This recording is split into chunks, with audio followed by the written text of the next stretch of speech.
السلام علیکم every one. آپ کو کیا لگتا ہے تہجد تک آپ خود آتے ہیں؟ نہیں، آپ تہجد تک خود نہیں آتے، آپ کے لیے اللہ کا بلاوا آتا ہے۔ اللہ تعالیٰ آپ کو خود چنتے ہیں اپنے ان بندوں میں سے جو اس کے لیے سب سے زیادہ خاص ہیں کہ آپ اٹھیں اور اپنی غموں سے بری ہوئی داستان اسے سنائیں۔ یہ وہ پہر ہے جہاں صرف آپ ہوتے ہیں اور آپ کا رب ہوتا ہے، ورنہ سوچے جہاں پوری دنیا سو رہی ہو اور ایک بندہ اٹھے اپنے رب سے باتیں کرنے کے لیے، اپنے رب کے سامنے حاضر ہونے کے لیے، اسے یہ بتانے کے لیے کہ اس کا بندہ تھک چکا ہے، کمزور ہے، بہت کمزور، حالات کا مقابلہ اکیلے نہیں کر سکتا، بتانے کے لیے کہ دنیا بڑی ظالم ہے، اپنے رب کو بتانے کے لیے کہ اس کا بندہ اس کے کن کا منتظر ہے۔ جو تہجد کے سجدوں میں روتے ہیں انہیں کبھی کسی اور کے سامنے رونا نہیں پڑتا۔ جس کو اللہ تہجد جیسی لاڈلی نماز کے لیے بلائے وہ کبھی تنہا نہیں رہتا، وہ کبھی خالی نہیں لوٹایا جاتا۔ جو ہاتھ دعا تہجد میں اٹھا کرتے ہیں وہ رب ان کا برم رکھا کرتا ہے۔ تہجد کی آہیں، وہ سسکیاں، وہ آنسو، وہ پکار جب عرش پر جاتی ہیں تو قبولیت کی خبر ساتھ لے کر لوٹتی ہیں۔ یہ اللہ کو منا ہی لیتی ہیں، یہ سب کچھ سنوار ہی دیتی ہیں، یہ پکاریں آپ کو منزل تک پہنچا ہی دیتی ہیں۔ وہ پہر جہاں لوگ اکیلے بستر پر پڑے رو رہے ہوتے ہیں، جنہیں اپنے حالات کی وجہ سے نیند نہیں آ رہی ہوتی، یا وہ جو حرام رشتوں میں پڑے بہک رہے ہوتے ہیں، وہ پہر جہاں لوگ سہارا ڈھونڈتے ہیں کہ کوئی ملے جس سے اپنے غم سناؤ، کوئی ملے جو دل کا حال جان سکے، اس وقت آپ کا رب آپ کو اٹھاتا ہے کہ میرا بندہ مجھ سے باتیں کرے، مجھے سنائے اپنا حال دل، مجھ سے مانگے جو مانگنا ہے کہ میں اسے عطا کروں، کہ جو اس کی خواہش ہے وہ میں اس کی جھولی میں ڈال دوں۔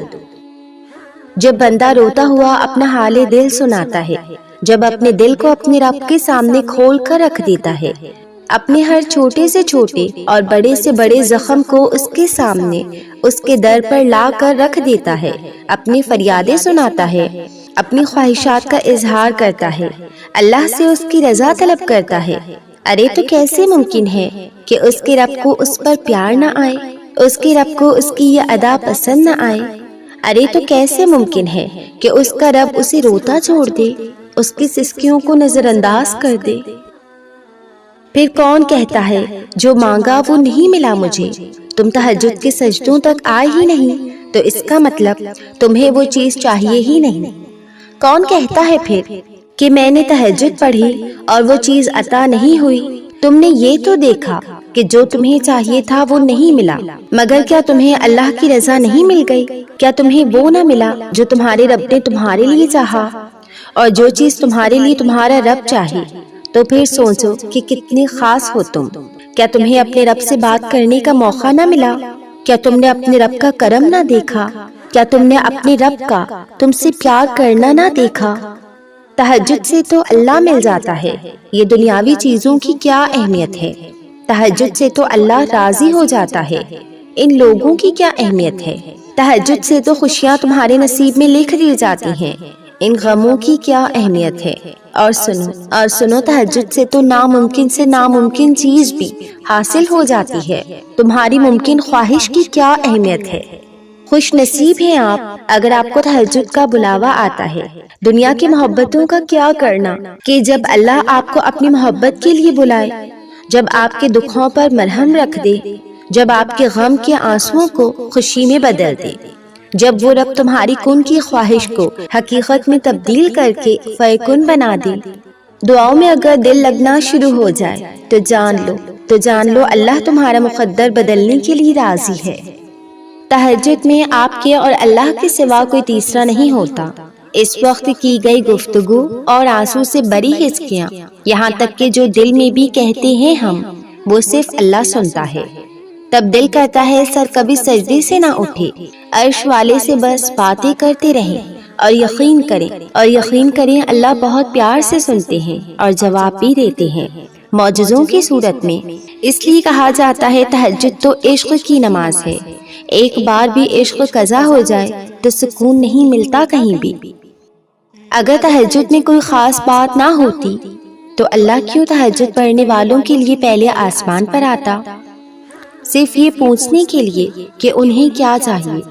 اللہ ان کی دعائیں 7 آسمانوں کے پار سے بھی سن سکتا ہے، لیکن پھر بھی اللہ ان سے ملاقات کے لیے تشریف لاتا ہے۔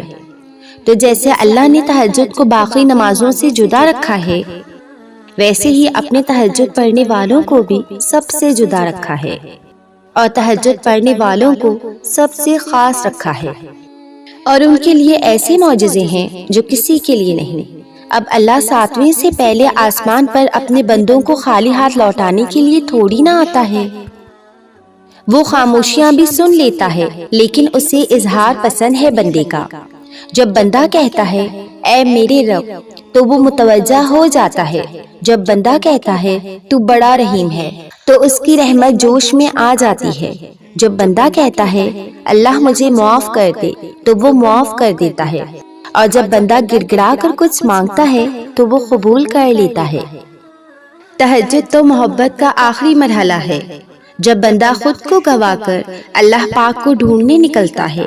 یہ وہ مرحلہ ہے جہاں محبتوں کی طلب نہیں رہتی ہے، بلکہ محبت بنانے والے کی جستجو لگ جاتی ہے۔ بات یہ ہے کہ محبت تو سب کو مل جاتی ہے، مگر تڑپ تو کسی کسی کو نصیب ہوتی ہے، اور جس کو یہ تڑپ نصیب ہو جاتی ہے اس کا نصیب اللہ بن جاتا ہے۔ بس پھر معاملہ کن کی حدود سے بھی آگے نکل آتا ہے، اور جو نہیں ہونا ہوتا وہ بھی ہو جاتا ہے۔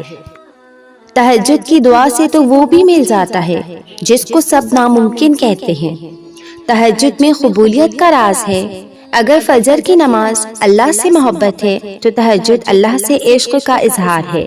تہجد لاڈلی نماز ہے، اور اس لاڈلی نماز کو ادا کرنے والا کوئی خاص لاڈلا ہی ہو سکتا ہے۔ اور تم صبر رکھو، وہ اپنے کسی بندے کو خالی ہاتھ نہیں لوٹاتا، تو اپنے لاڈلوں کے لیے کیا کچھ نہیں کرے گا۔ بس یقین رکھو وہی ملنا ہے جو تم مسلسل مانگ رہے ہو۔ تب تک